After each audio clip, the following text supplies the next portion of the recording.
Okay, good evening once again. My name is Eugene. Thanks for joining this session. Okay, so we're starting right about now. Just a brief introduction. This is Design with You, and for the past couple of months, we've been having these sessions on a weekly basis every Sunday by 8 p.m.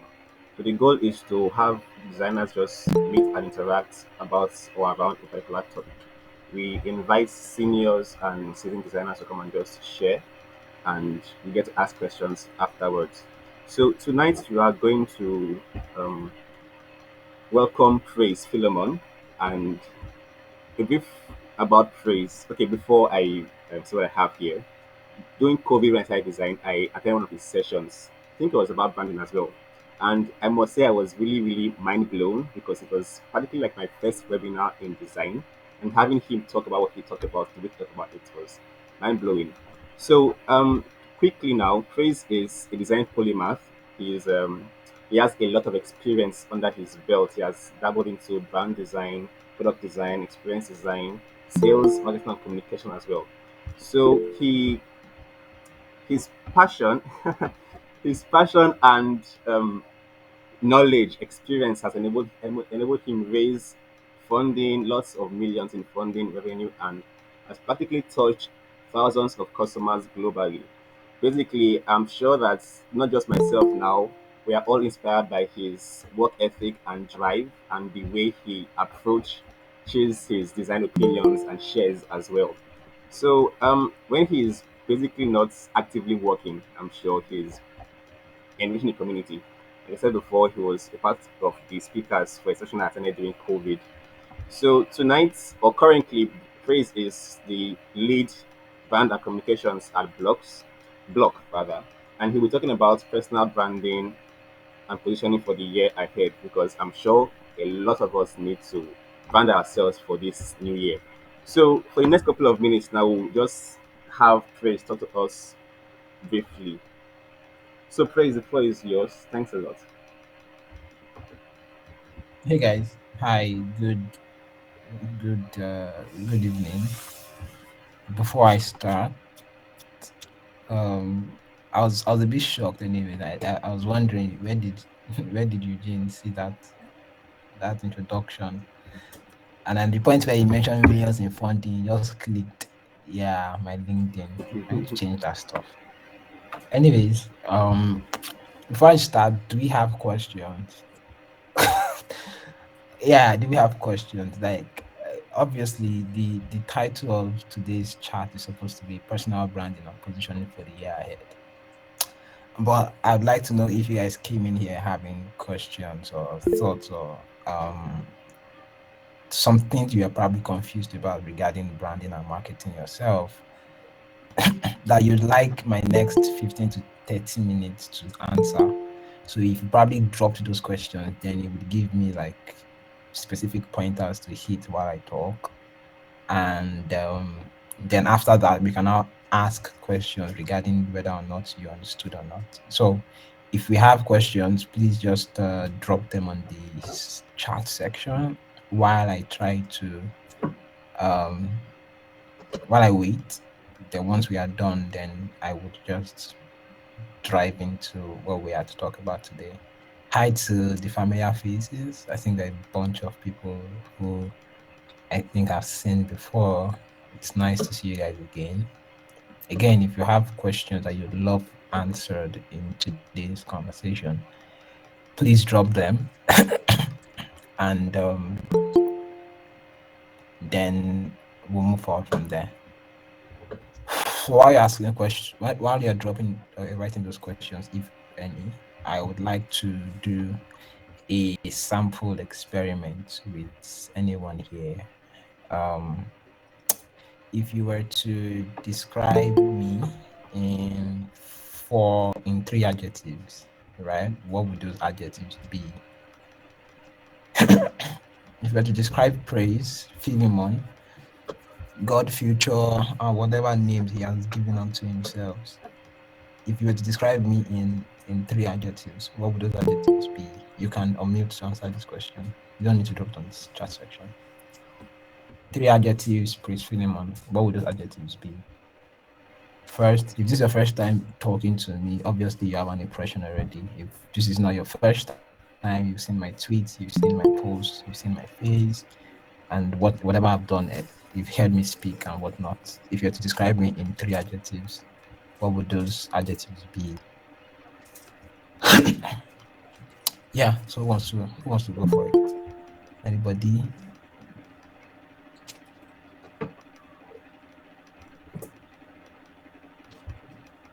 Okay, so no one's going. And So I let me just open the floor. Let Eugene go Okay, who's first, that? and then Yolani. Eugene, go ahead. Okay then. First off, I would Mhm. say excellence. I would say talent, and then audacious. Wait,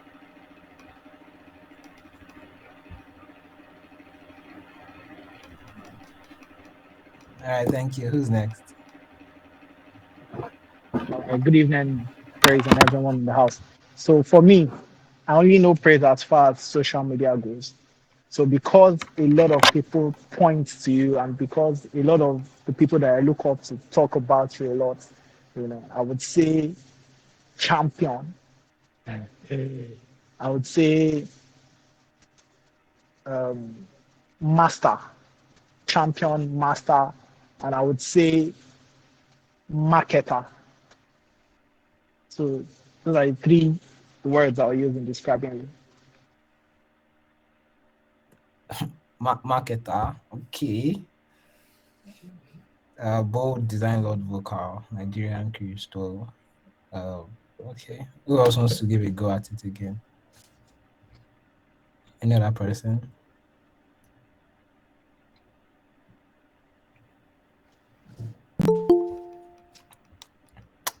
All right. Nobody. Okay. So today we want to talk about personal branding and positioning for the year ahead. And I have two questions I hope I'll be able to answer. Um, Mohammed said an expressive designer and person. Oh, okay. Thank you. Um,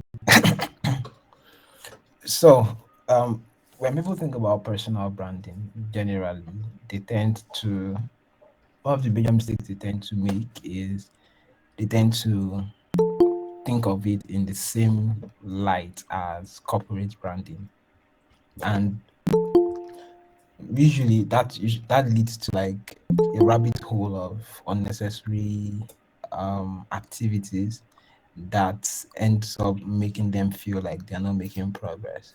So people think of personal branding and they're thinking someone needs to manage them, they need a manager, they need to be inaccessible, they need some certain level of structure in their lives, and they completely miss the entire point to the word branding, right?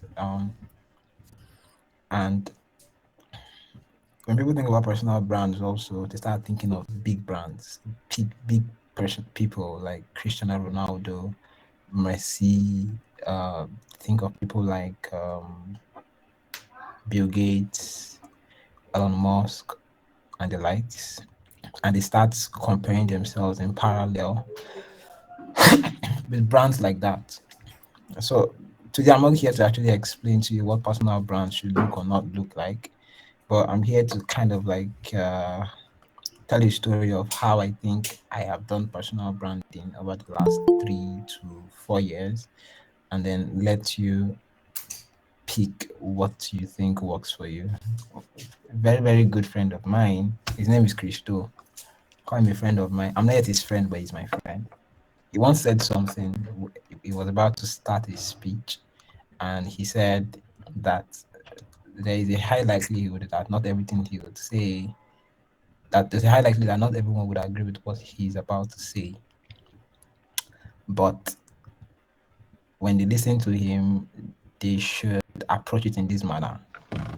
Whenever they listen to him, they should pick the gold and throw away the rocks. So basically, they should listen to what they think they agree with or what they think they can consider, and then they should literally throw away what they think they don't agree with. So instead of letting what they don't agree with tamper with what they can agree with or what they can understand, they should not lose out entirely on wasting wasting the next 30 to 45 minutes of their time. So I hope you guys take that advice. Because branding is a very subjective matter, uh, and a lot of things can be right at the same time. So everything I'm going to say today is dependent on one sentence. I'm about to read it out. I said true personal branding is making sure everybody who knows you or who will know you sees you the way you want them to. So I'm going to repeat that again. True personal branding is making sure that everyone who knows you sees you the way you want them to. Now, every other thing you're going to do around building a personal brand is built on that sentence, ensuring that people see you the way you want them to.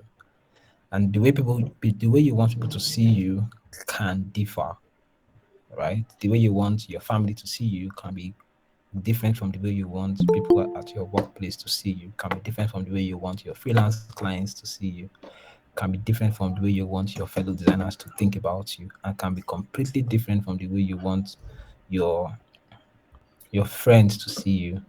The first thing to understand is in personal branding, you are a human being. And because you are a human being, you have different level of essences. That's a word. But you have different essence that you get to ooze depending on what environment you are in. And you can't afford to constrain yourself into one certain box because of the word personal branding, right? Uh, Albeit very, very wide in range and in how people have described me, you would all notice that how people have so far so good described Praise Philemon in the words they've used. They did it with they used very, very um, different sentences or different words generally. And those words can, in a really weird way, can be true in a sense, and when you look at it in another way, can also be untrue. For example, someone calls me a marketer. I don't think I'm a marketer, but yes, I do marketing, right? Is it correct to think I'm a marketer? Yes. Someone says I'm an expressive designer and person. While I don't understand what it means to do expressive design, am I expressive as a person on social media? Yes, to an extent. Someone said competent designer and eloquent. Correct. Someone says creative, vocal, and curious. Also correct. Maybe not on the vocal part, but yeah, correct. Bold, design lord, and vocal. Bold. I hate conflict. But yeah, maybe bold sometimes. Design lord. I have no idea what that means, but I call myself God, so that works. Vocal.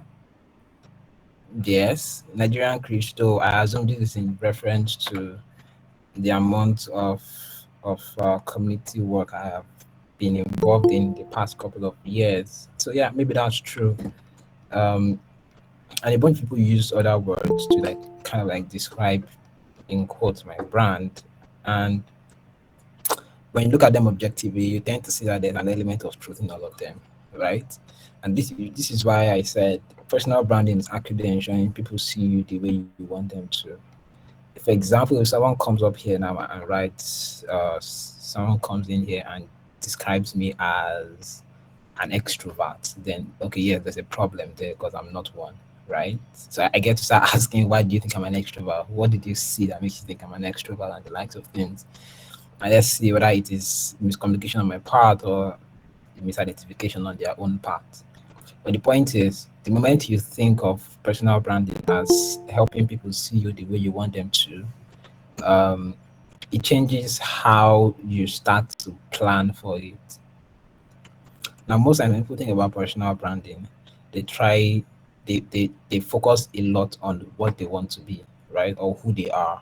They start asking questions around what am I, what do I want to achieve, what defines me, what are my values. If you take all of the entire corporate branding strategy into your personal brand, you tend to ask all of those questions. And those questions are fine, but then we tend to miss a very, very important part to see you. Can we hear me?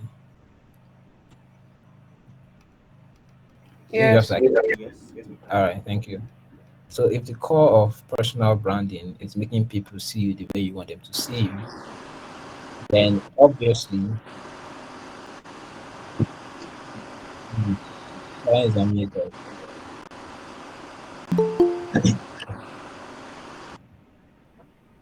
All right. So if personal branding is making people see you the way you want them to see you, that's like the alignment, right?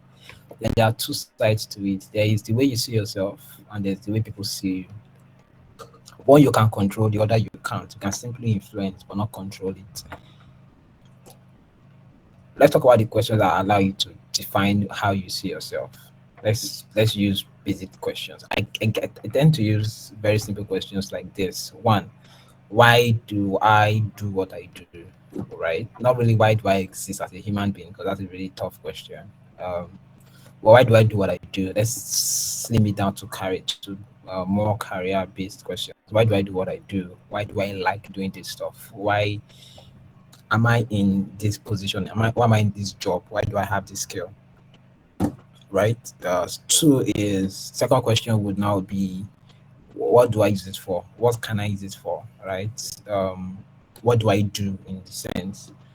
And then finally, it will now be, how do I use what I do to achieve my my reason for doing it? So I'll give a good example. If somebody who is a graphic designer says the reason why he's a graphic designer is because uh he wants to be he wants to design for some of the top 10 companies in the country, then the question of how will now be, how would he use graphic design to become the designer for top 10 companies in the country, right? Answering these three bigger questions can actually help kind of find a way you want to define yourself. You can go further by asking questions like, what are the things that define my actions? What are my values, my core values as a human being? Um, and ask those basic questions that kind of like define you. I guess a final question would be, um, um, who, what, how, and yes, the final question will now be where, right? Where do I need to be, right, to achieve this? Where am I now, and where do I need to be? Sort of like your roadmap thinking. So if you find, let me say them again. First, why am I doing what I'm doing? Two, what am I doing? Three, how can I use what I'm doing to achieve why I am doing it? Four, where am I now, and where do I want to get to? Right? It's kind of like my roadmap. What are the things I want to achieve over the next couple of years, weeks, whatever? Where am I now, and where do I want to get to? Right? And for the fifth one I just mentioned. But for those four major questions, why, how, what, and where, when you get to define all of those, when you get to find an answer to all those four major questions for yourself, they can be simple, they can be vain, they can be petty. The point is they are true and they're authentic. When you find the answers to those questions, then they tend to form a basic idea of who you are, right? Then the next part of the divide is the people who actually perceive you, the people out there. Now, two things. A lot of things can define and influence people's perception of you: their experience, their environment, and exposure. Right? I'm not trying to sound like a preacher because all of them sounds like EEE. I can say the three E's of of influence of people's influences, but that doesn't make sense. But three things define how people see you. Right? People Three things kind of like change the way they see you. Right? Experience, exposure, and their environment. So what does that mean, right? If now you guys see stuff like this on Twitter every time. If somebody who has constantly grown up around uh, um, very very violent men, right?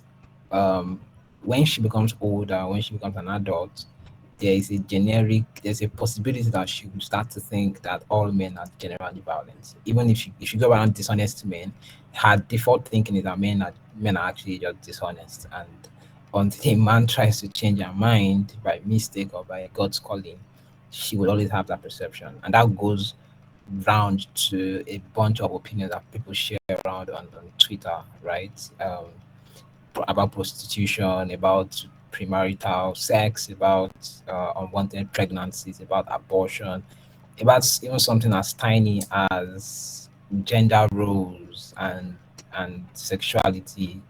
All of these opinions are defined by people's experiences. What's their past like? What have they seen? What have they smelled? What have they heard? What have they been a part of? Their exposure basically deals with what do they know, what have they learned? What do they learn? What do they expose themselves to on a constant basis? Good example is someone who has watched Z World for all the rest of their lives would consistently think that good movies should look like Z World. And so when they get exposed to a different kind of movie, um, say in this case, like Ginny and Georgia, or this particular once location movie that was acted by Zendaya, I can't seem to remember the name. But they get exposed to movies like that, and they go, this movie is boring because they're not seeing things moving in, they're not seeing slow motion, they're not seeing one particular scene being repeated 10 times and the likes of stuff. Then they get to see that this movie is bad. It's based on their exposure. It's not their fault, it's just what they have known good movies to look like, right? And then finally, the environment. Environment really deals with what exactly do they interact with, right? The culture and traditions they were exposed to. This is technically different from experience. It's just what does society say what does society consider as normal, and how does it influence the decisions they make. And so when you have all of these three things, they tend to, because you are one person and you emit one kind of message on a constant basis, the response you will get from people will be filtered through these three lenses: their environment, their exposure, and finally their experiences, right? And that's why tend to get different responses when people um, engage with you. Someone might call you smart, another person might call you beautiful, another person might call you sexy, another person might call you dumb, another person can call you cocky, another person can call you proud, another person can call you arrogant, someone else will call you very, very self-confident, right? And the weird thing is they're all right in their own right. And then your job basically in personal branding is to tweak and influence your personal self, how you see yourself, to fit into their individual um, context, right? So, for example, if you are talking, you say someone calls you arrogant, for example, say this guy is a bloody arrogant person, and you're going to be chatting with the person, right? There is going to you know that for you to be able to ensure that you communicate to him that you're not arrogant and you're just merely confident, there are certain ways you will not have a conversation with him, right? Like he says something and you will not go, yeah, I know about that, right? You'll probably use a different um, stream of sentences, or you use a different set of words to kind of like communicate the same thought you're trying to communicate, just so you're able to influence the way he thinks about you. I had a conversation with somebody some time ago, and it was a very, very long conversation, like 3 4 weeks. And she was saying she was saying that she always thought I was unreachable, and really she was correct. I'm largely unreachable to a certain set of people, and that she said like now anybody who says please unreachable, she's going to kill the person. I'm like, oh, that's so sweet. Um, but that was, a way of kind of like making her see that Praise can actually be reachable if you have something interesting to say or chat about, right? And a lot of examples like this happen, where people kind of form an opinion based on what they see on the outside, and probably a level of personal interaction or maybe even group interaction might just be enough to change that perception. Um, so when you think about it in those two ways, how do people see me and what do I say about myself? What do I want to be seen as? And you combine them into two, it gives you a direction on as to what activities you need to take to define your brand. Now, brands cannot be created. No personal brand can be created without activities. You can't just simply define your messaging and sit down there and expect that people would actually think of you in that certain way. You need to do you need to do activities, you need to do stuff, you need to execute activities to be able to properly communicate your brand. Now, these activities can go anywhere from constantly creating content to actually building a community or being a part of a community or contributing to stuff. But activities need to be done for you to build your brand, right? Um, so let's use me as an example. 2017, 2018 ish. You probably didn't hear about Praise Philemon per se. I was on Twitter. I was nowhere technically. I was just some designer who was just starting out at the time, right?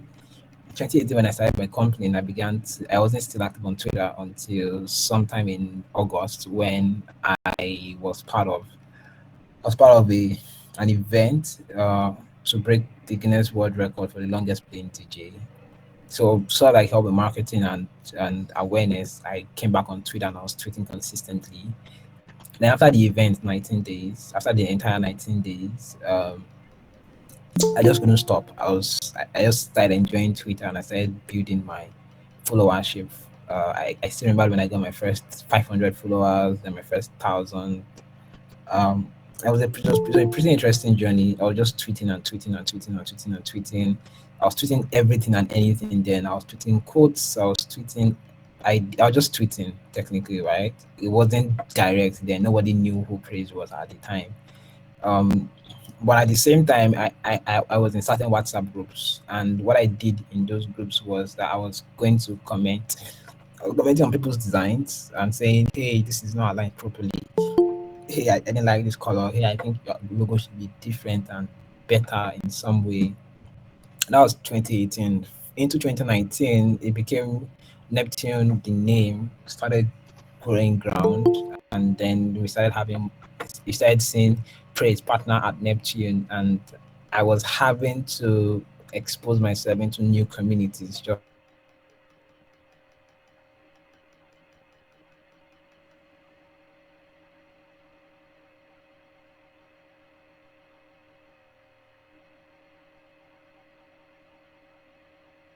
let's see. Okay, hey guys, can you hear me? Yeah, we can. Yes, we can. Hello. Yeah, you are Yes, Yes, we we back. can. can.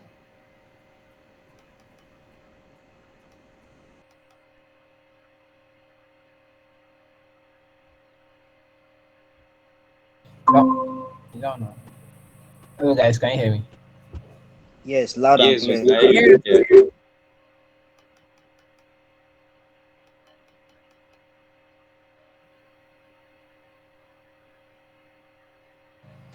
Yeah, that's fine. Can we hear me now? Is it clear? Is it Yes, clearer? yes, I can hear you. All right. So, that happened, and then I started tweeting a little bit more about design. I was tweeting quotes from my books. I was just tweeting. I was tweeting my ideas, my opinions, really. And then gradually, those opinions started becoming refined. I was getting more exposed to stuff, branding wise, and I started making friends. And those friends started talking about me while I was still talking about myself. And the people I was with kind of like helped shaped my identity, or they helped shape how people thought about me. First, think about the standalone. They go, "Hey, he's a good designer." Then stand with other people who are also good designers. They go, "Oh, if these good designers can actually say Praise is a good designer, then maybe he's actually a good designer." And so associations like that kind of really helped. In Twitter's world, clicks helped. And then it didn't really stop there. I had in early 2020. I can't say it in a timeline because really I wasn't like actively building my personal brand until mid 2020. But early 2020, when COVID started, basically, I did a I did a program. I did a boot camp in a way, 5 week boot camp, where I taught logo design.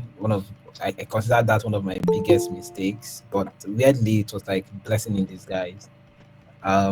It was grueling and it was crazy and it was cheap, and that was one of the things that kind of like, if I thought I had a brand or I had a certain level of awareness, that thing blew out of proportion in a way, relatively, and it sort of like exposed me again to a certain level of audience, right? And from there it just continued to grow, really. Like, is some designer wrote a logo design book, who has seen it, and then top designers and the community started reaching out and started talking, and it was building my confidence, and I was doing stuff and I was getting better at stuff. 2021 I made that workbook free, and then I had over 1,000 plus downloads. But it really didn't stop. In 2021, I eventually joined my first full time company, really. Um, that is Block, that you know today. And really, that also exposed me to a new circle of people. And exposing myself to a new circle of people meant that I also needed to adjust how they thought about me. And then now, no longer just the designer person. I was now, yeah, I'm now the fintech person. I'm now the marketing person. I'm now within multiple circles of spaces in some way, and I'm still growing, right?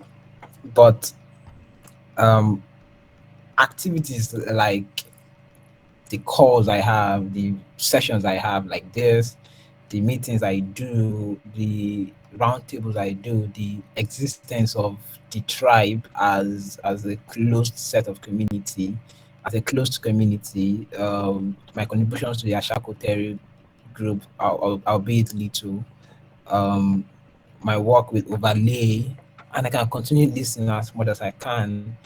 Those little activities standalone can look small, but when you combine them together, they get you going.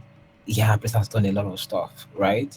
And so the moment you've defined how you want people to see you and what you want to be, the next question to ask yourself is, what do you need to do to get to this point?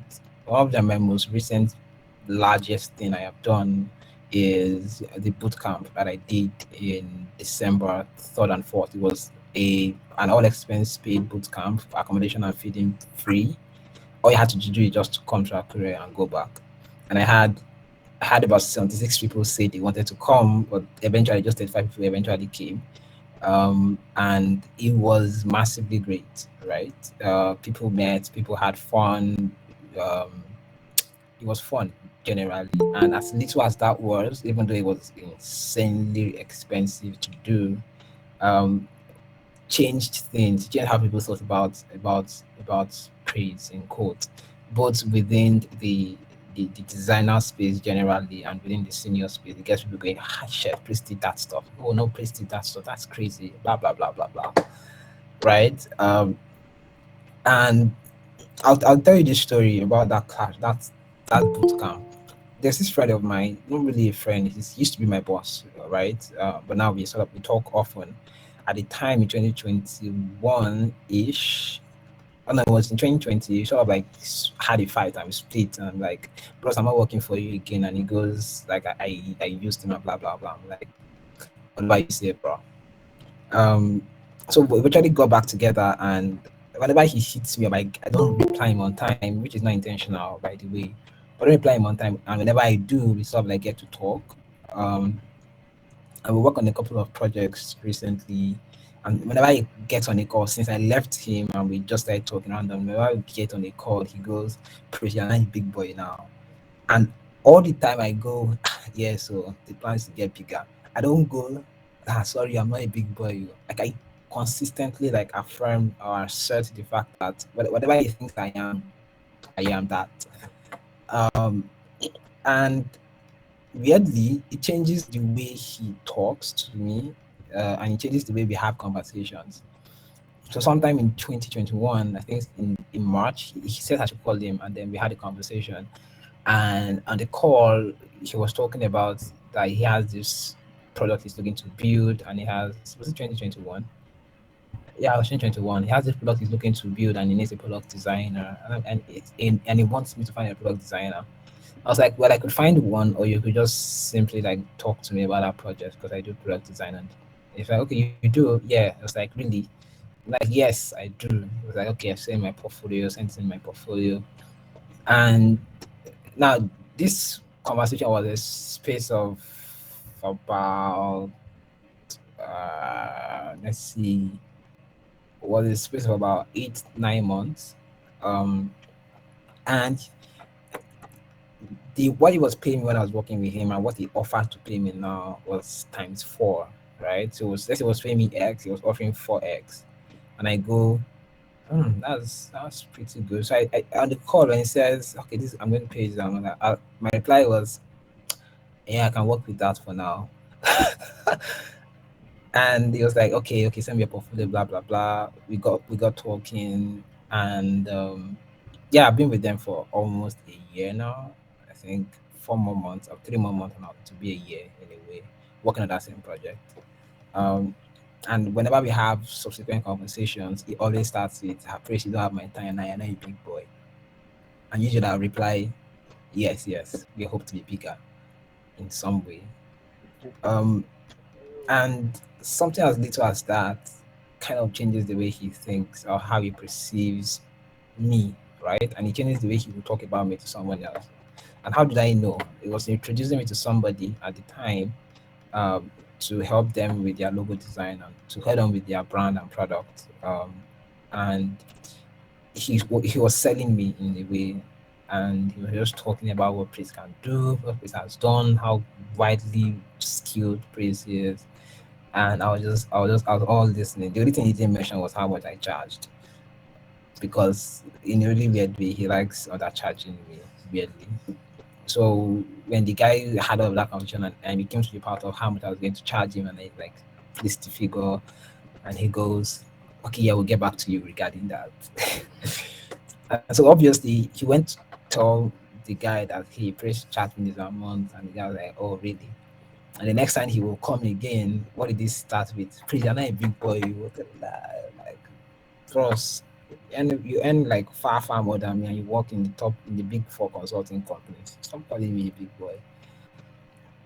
But that's how little things like that can actually shape people's perception, right? Choosing exactly what you are, how much you want to charge, and the activities you're going to do. All of them, when they come together, tend to build um those perceptions. I'm not going to tell you that there are bullet points on what you need to do, but if you sit down, if I ask anyone here, if anyone asks me today that why do I do what I do, um, why do I do what I do, what do I do, how do I do it, what are the core values that define what I do, what is my roadmap for the next 2 years? I can't think too far in the future. I can only think as far as 24 months from now.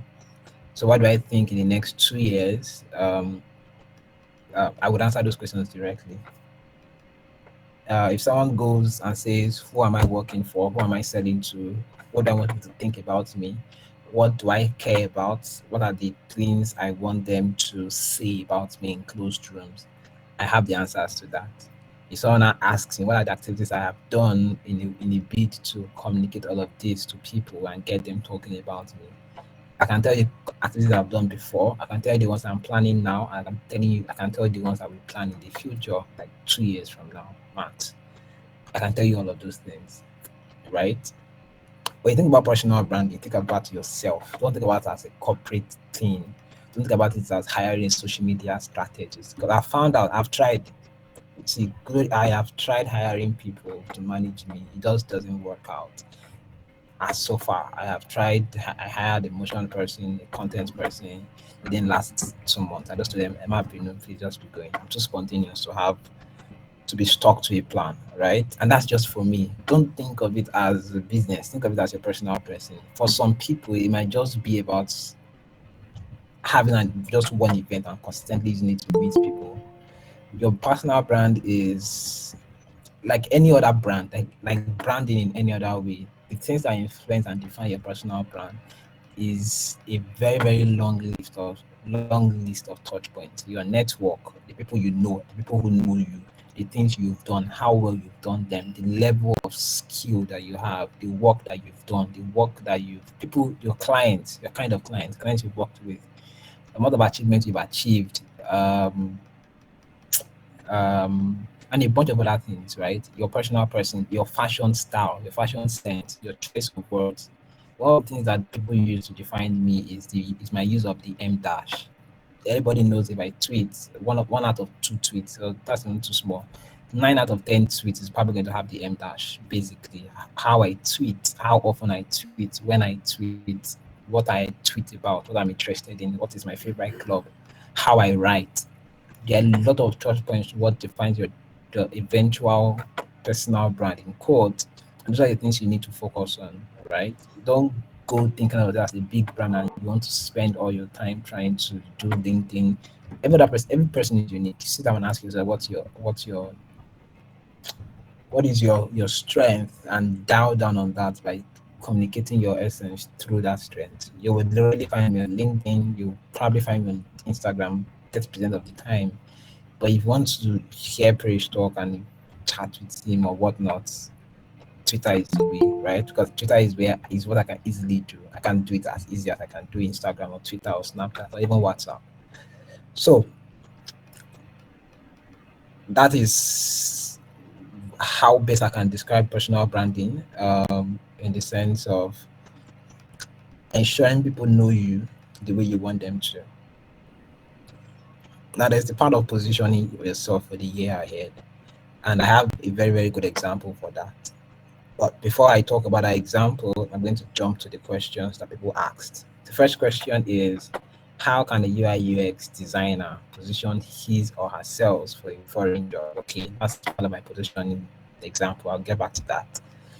Someone says, do you think on one's journey to design mastery, it is a necessity to intern or work at a design agency? The answer is no, it is not a necessity, but it is an add-on. It is good if you work at a design agency. It offers you an insider perspective um, into design processes, into design client relationship structure, offers you insight into art direction, creative direction, into all of these things. It gives you that proper insight into how things actually work. Because design is not really about create. It's not just about creating stuff as much as people want to say it is.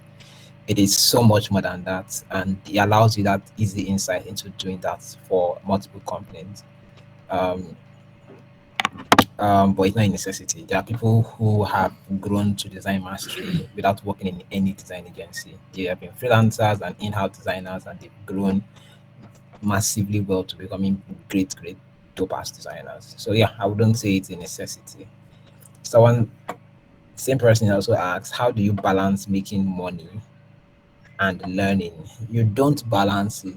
You learn because you want to make money, and you make money to learn. It is a yin yang thing, a push and back thing. If you've seen Avatar, it's like the moon and the sea. You learn to make money, to make more money, and you make money to pay for your learning. They are hand in hand. You don't balance it. You have to legitly um, do the two of them together. One for the other for one. Michael says, I am not really a fan of tweeting on Twitter and I don't know why. So how do I now put myself out there on Twitter? I guess you missed the point. The point is not to come on Twitter, albeit Twitter is easy to get exposure and connect with people. The point is to find what is your strength and focus on it. It could be Instagram for you. Go on Instagram and let people know you as a designer on Instagram. It could be LinkedIn. Go on LinkedIn and let everybody know you as a designer on LinkedIn. And it could be Twitter. Go all the way. In fact, it could be Behance even. Go all the way on Behance. Go all the way on Dribble, Pinterest. There are a lot of social media ways that you can use to build network. The point is you need to ask yourself why you are using social media. Is it to build network? Is it to build awareness for people to know you? Is it to connect with people? Once you define what you want to do with it, then it becomes easier for you to choose what medium you want to go with, and then you can like dial down more on that medium. But to use Twitter easily is simple. Don't overthink it. Twitter says what is happening. The moment you have something you like to share, share it, no matter how uncouth it might be, share it, right? You are reading something on Twitter and someone says something, you think that yeah, you think that thing is stupid. You don't want to sound like a Twitter bully. You can just quote it and say, I believe I disagree with this. You can do better. Quote it and tweet it, right? It allows people to begin to think and perceive how you think and the things you agree with, and lets them say, "Oh, I think this guy is in my circle of this guy has the same kind of thought that I do, or this guy is just a fucked up person. I don't talk to him at all." It just lets people think about who you are, and it filters who will sync with you and who will not sync with you. But the point is, don't force yourself to use the social media just because it's a social media. I hope that answers your question. No one has asked any questions so far. Let's talk about positioning for the next 15 minutes. My favorite example for positioning. Anyone who has heard me talk about positioning will know this example. It is prostitution. Prostitution as a profession, right, has literally has my highest respect when it comes to understanding the topic of positioning. And this is the best I'm going to use to explain it. At the moment, it's the best I can think of. Um, Now, when people think about positioning, what people think about is marketing and a lot of stuff. The first rule to positioning is that people are always looking for you. People are looking for you. That is the first rule. An abundance mindset. That's what they call it. But people are looking for you. There's no shortage of clients. There's simply a shortage of awareness. People are looking for you. There are people always looking for you. The supply is more than the demand on a consistent basis, especially in the creative space. We don't have enough creatives in the world compared to the the amount of demand for it. So yeah, sorry, the demand is higher than the supply. Um, so that's the first thing. People are looking for you. And the second rule to it is that your job is not to find them. Your job is to make yourself findable.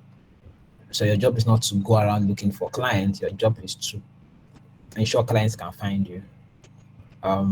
What does that mean? Let's go back to our prostitution example. Now, every prostitute has several levels, right? There is the brothel kind of prostitute. There is the junction prostitute, and there are junction prostitutes, and even though junction prostitutes have their own levels of sophistication, and then there is the premium prostitutes, there are escorts, and then there are people who are invited, the people who are booked online. Hi, are you free on the 30th of February?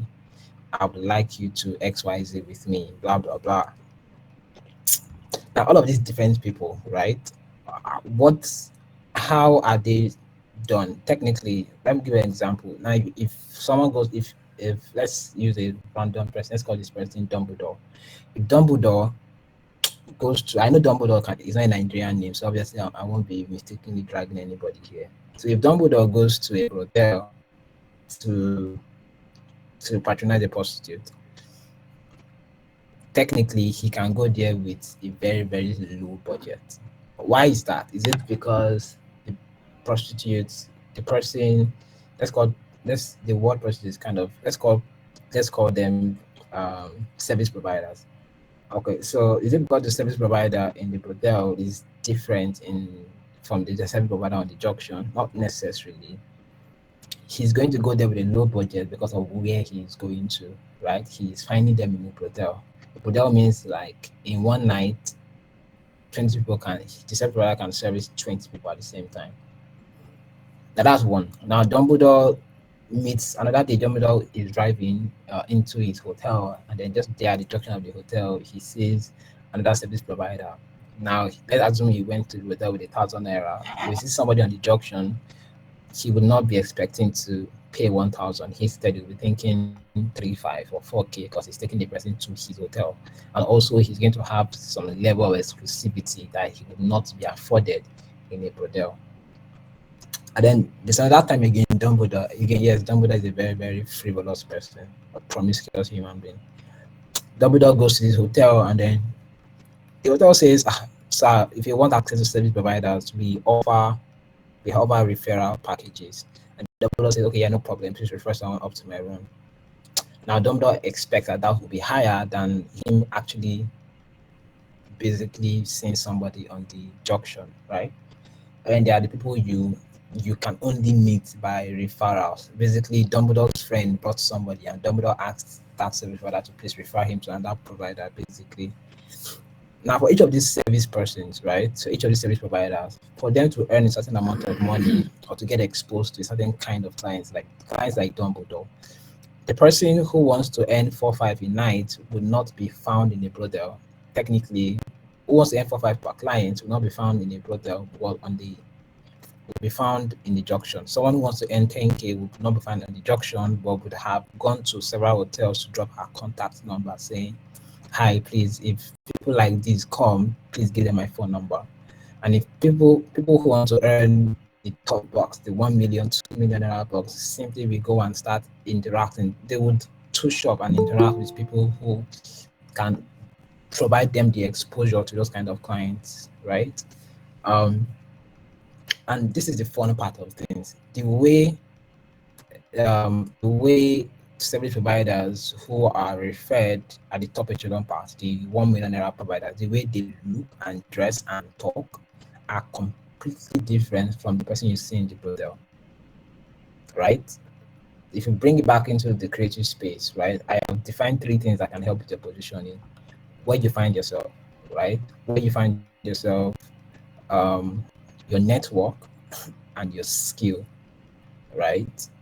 So where you find yourself goes like, for example, if you want people who can pay you, let's think about it. For people who can pay you, say, 100K for a logo, for example, when people can pay you 100K for a logo, and you're a student and you're selling to students, you won't get there anytime soon, right? That is bad positioning. If you want people who can pay you 1 million naira for a logo, and you're selling to people in the market who almost don't need a logo to sell, you're doing it the wrong way, right? If you want, let's talk about that's the part of where you are. Let's now talk about your skill, right? You want to earn 500K on the logo design project, and the only thing you do is that you deliver logos as JPEG or PNG on WhatsApp. You're not going to get any client at that level, right? Who would pay you 500K to receive a PNG logo on WhatsApp? You won't get it.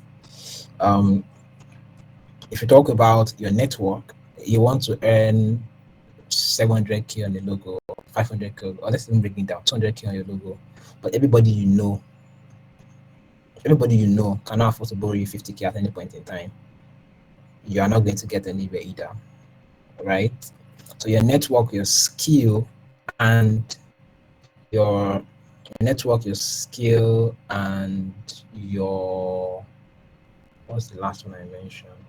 Network, your skill, and where you find yourself. Let's go the environment. The network, your skill, and your environment are the three things that will help you with positioning. I'll give you a good example easily. Um, Remember I told you about at the time when in 2018 I increased my prices from 5K to 100K, and in so doing I needed to find new clients. I totally excused myself from any student job. Basically, if a student came to me, I'll be like, nope, I don't know you, I don't want to know you, I can't help you, bye. Now in August of that year, when I finally helped out with the longest playing DJ, which on the side I had a lot of firsts. I slept in the club for 19 days. But aside from all of that interesting frivolity, I don't call it frivolity, it just sounds nice to use that word.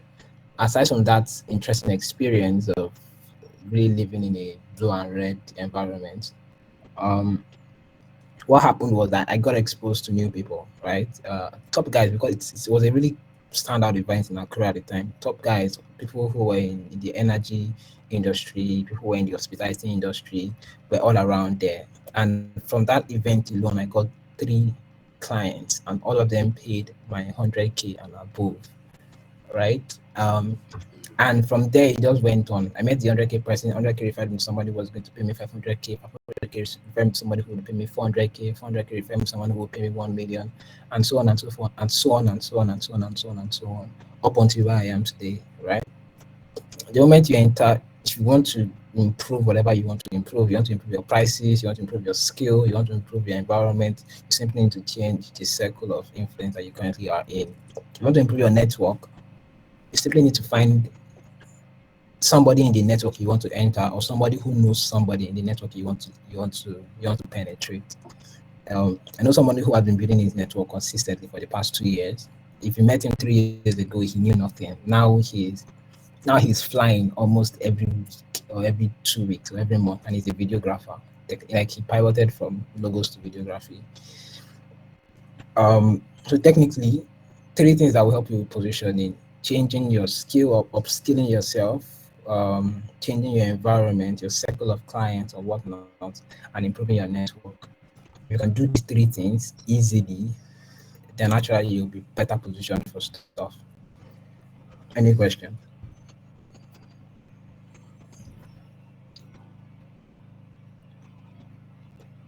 Any questions?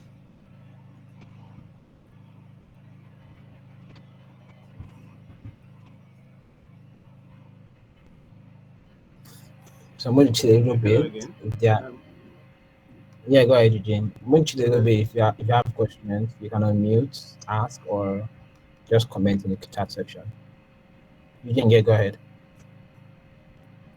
Yeah. So basically, I wanted to just buttress what you're saying. I If have there a are any question. Can you hear questions, me? you could either. Yes, Victory, we can hear you. Please go ahead.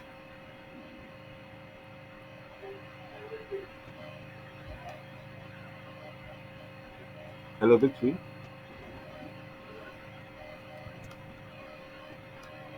Okay, we can't hear Victory.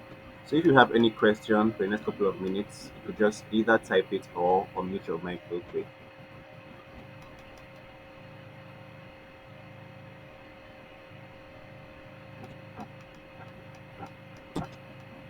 Okay, my network is pretty bad also. I just hope you all can hear me. So the question is, We can hear you now. yeah, I'm speaking.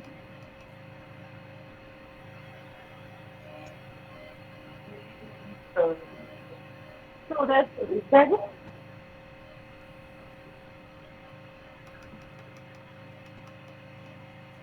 can you hear me? Is it any better? We can hear you Yes. now. Okay, so there's this thing, this idea that goes around. It's unspoken, but it's often assumed that people who are just starting out or who haven't used like the world of experience, even if you've worked on personal projects in your own, that you should aim low. I don't know. I can't say nobody tells you to aim low. Nobody tells you to aim low, but it's just implied. So like, you're just starting out and you're expecting to know this or know that or to do this or to chill with this people because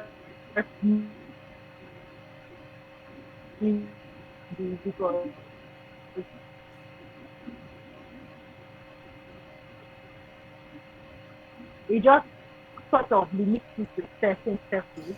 Okay. What do you think? Do you think Um. when people start out, do they feel like aiming too high generally? Firstly, can you hear me? Can everyone hear me?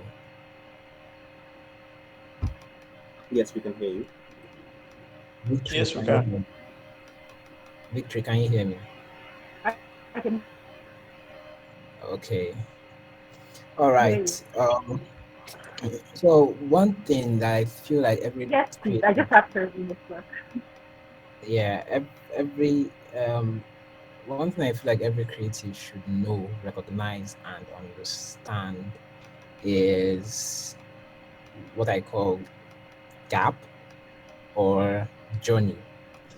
Um, First, I'm going to say that assertion objectively is correct, right? Not in the sense of aiming low, right?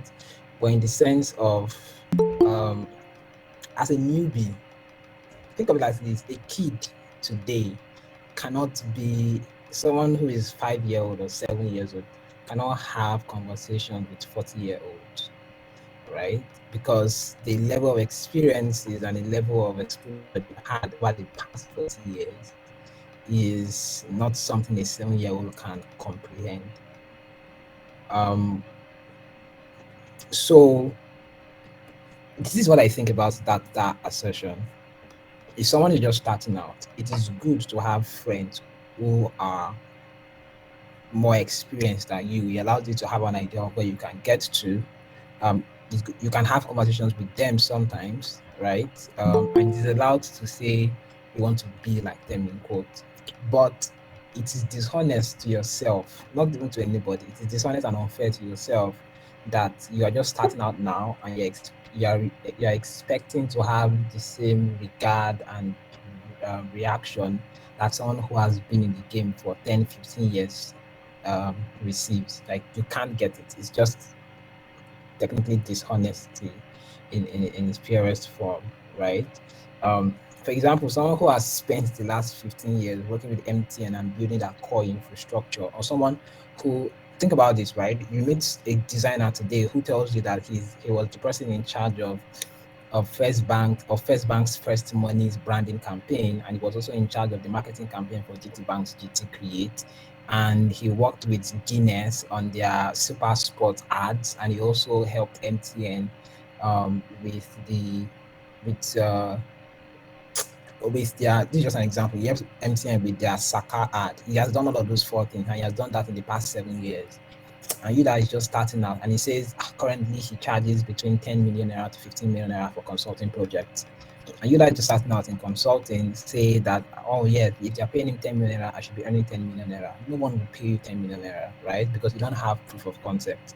If all you have are conceptual project and someone who has actually done stuff and achieved actual success, the perception, it's about, aside from the perception, it's just logically fair that he is regarded higher than you. um when you understand the gap in your journey, it allows you to know where to grow in and where you can grow to.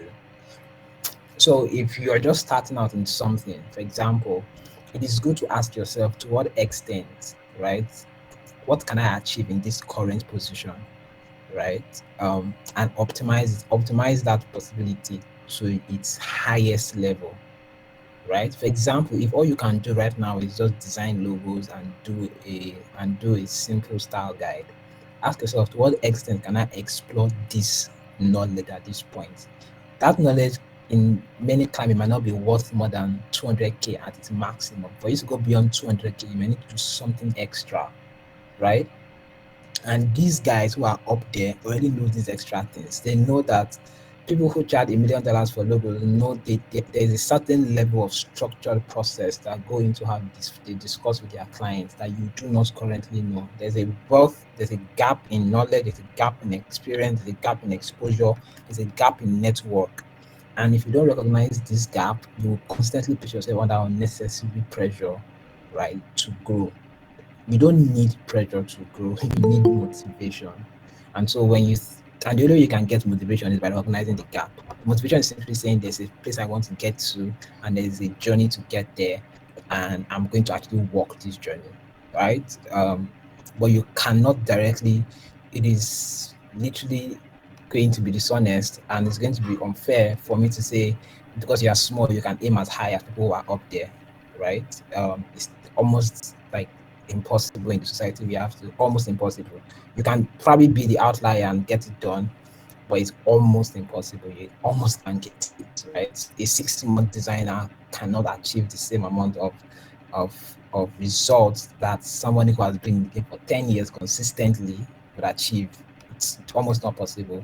Your growth can be exponential and you can achieve 10 years in 6 years. Very, very possible, right? But in the sense of aiming low, what that simply means is that you can't be doing what you do now and expect to charge as high as someone who's doing way, way more than you, technically, or who understands it way more than you. It just can't happen. And if you recognize that gap, it will allow you to be able to grow to the point where you can get there.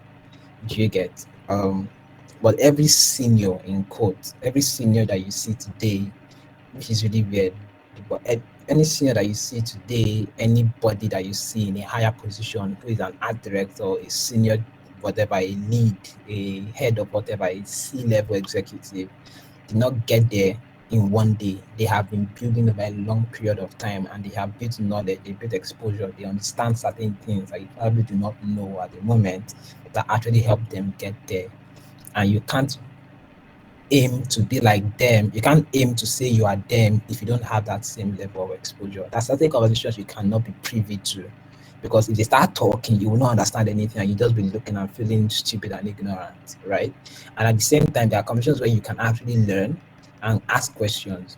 But if I'm, for example, if I'm trying to, if we are trying to, if I'm in a team, right? And everybody in that team is a superstar in quote, and we're trying to like figure out a certain branding campaign, and everybody just starts stringing out buzzwords. Start saying, okay, what do you think about this brand rate score? What do you think about this? Or how do we measure this positioning? Can we compare this particular competitive advantage with this SWOT analysis? What is it? And they start throwing buzzwords X, Y, Z up and down. And you're not there, you're not looking at them like, as you're searching for what SWOT analysis mean at this moment, and it's branding and design. You're searching what SWOT analysis mean at this moment. Someone goes, but I think the Murphy's law will be actually applicable to this. You start going, okay, what the fuck is Murphy's law? And someone goes, oh, nah, I don't think we need to bother about that point. We can just be a little bit optimistic and go down pessimistic. What about influencer marketing? And you're going, let me say what influencer marketing means. And you're going and doing all these things right there. You're not going to be able to contribute anything, and most importantly, you will not be able to learn. And there they're just having conversations to them that they are just normal because over the time they've built and learned those things, they know what those things mean, right? And the biggest way to succumb to imposter syndrome is consistently exposing yourself to people who are better than you. Like, you don't understand your journey, and you think if you're constantly comparing yourself to people who are clearly better than you, you're just putting yourself under imposter syndrome because all you keep on seeing is the gap and not your progress, right? But when you focus on your progress, you saw that yesterday you were charging 50,000, today you're charging 70,000, next one you're charging 100K. What you're telling yourself is that if I can move from 50 to 100, then I can move from 100 to 1 million, right? And that is way focusing on your own journey and recognizing the gap is much more better than focusing on trying to equal that gap, right? I think that should probably explain it. So the goal is not to aim low. The goal is to be fair to yourself, right? It is not aiming low. It is being fair to your context and what you know. If the idea is that you know more and people are not respecting you, then yes, fix that in your personal branding strategy. But if you know less, you have 6 months experience, you don't expect to get the same respect as someone who has 15 years experience. Like, it's not just possible, right? It's not possible and it's unfair both to the person who has more experience and to you who have less experience. It's unfair. Um, I hope that answers your question. So recognize the gap and you yourself work on your journey to close it, looking for not looking for equality in someone who's ahead of you and someone who's there. It just can't happen. Literally can't happen. I hope that answers your question, Victory. I hope that answers your question. You can just comment on the chat section if it does. If it doesn't and you have something else to add, she's left. Okay, someone says about changing network, does it include your circle of creative colleagues? Yeah, no, it doesn't. Changing your networks means you're trying to improve the level of access you have in certain places. You can have more than one network, right? But if your current network is not growing with you, they will naturally fall off. Naturally, you don't necessarily need to go and DM and say, "Please, I will no longer like to be friends with you. Live my life, God forbid. Bye bye." You don't need to do that, right?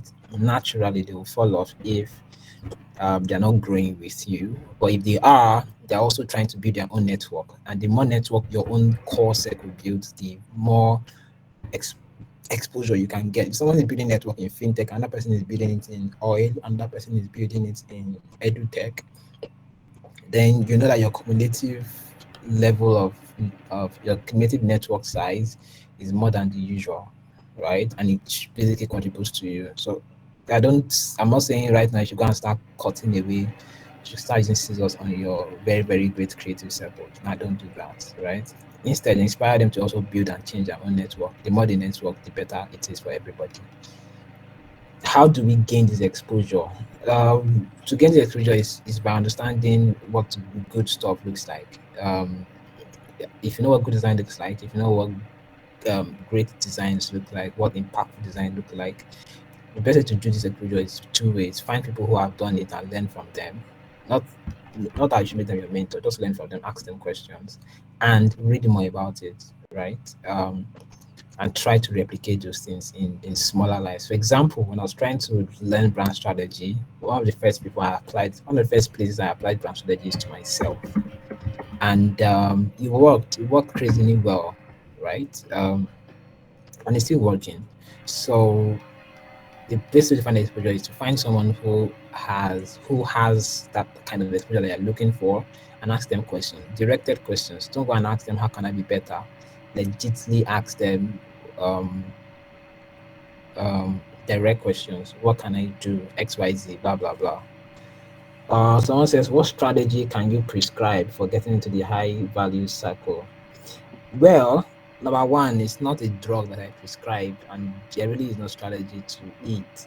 Um, but the answer to it is number one, become what they would want to talk with, right? Know who are they. So ask questions like who are they, what do they like, what do they hate, what do they talk about, what are they interested in, and fit yourself into one of those categories, right? They need to be able to relate with you. Beyond just you, be what they need or what they want to associate themselves with. You can either be incredibly talented at something they need. You can either be a machine. You can either be incredibly loyal to a cause.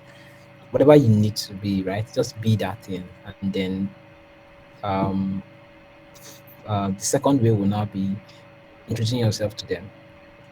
On Twitter, it's easy. It's just easy as commenting yourselves on all of their posts. Commenting authentically, not going there to now go and start spamming their posts, but being authentic with how you comment and how you engage with them um, is enough to expose you to them, right?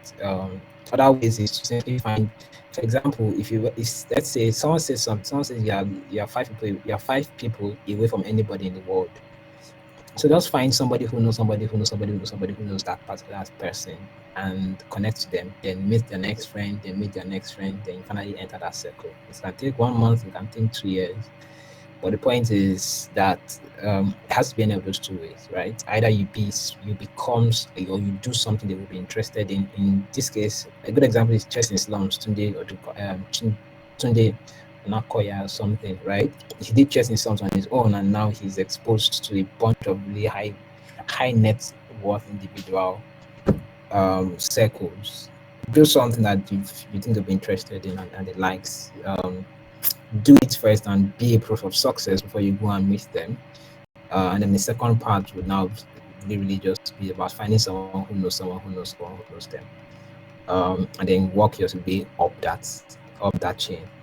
Now, graphics Daniel God says, graphics Daniel GD, whatever that is. You mentioned the fact that people who charge high for certain service have extra things attached than the ones that charge lower.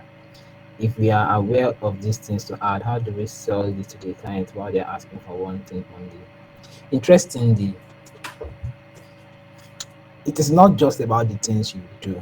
So, for example, some of you do logo design here and I do logo design here. But if you go to a client together, there's a different way I will talk about logo design that you would. There's skill and there's technique and there's process, right? Even if you know those things extra, there's also a certain poise to how you talk about them. For example, I don't. Let me tell you one thing I never do again in my logo. When I'm talking to a logo to a client, don't say please. I'm saying this because it's specifically for me. I'm not saying you can start doing it if you don't know how to defend it yet. But don't go to a client and say I'm going to be the unique logo for you, right? I'm going to. It's not my right. That's not my goal anymore. When I do logo design or whatnot for anybody, that's not my goal, right? Um, but for a lot of people who charge low or who charge less, they are really focused on building unique logos. The people I now work with do not find value in unique logos. They find value in something way more than that, and that's what I sell to them. I try to find what they want to achieve, and then I sell it technically in that manner. Um, so there's a technique to it. There's technique that you learn literally by reading and by growing. As you grow, there are certain things that will become less important to you and things that will become more relevant to you. And those are the things that you would use to equip your arsenal.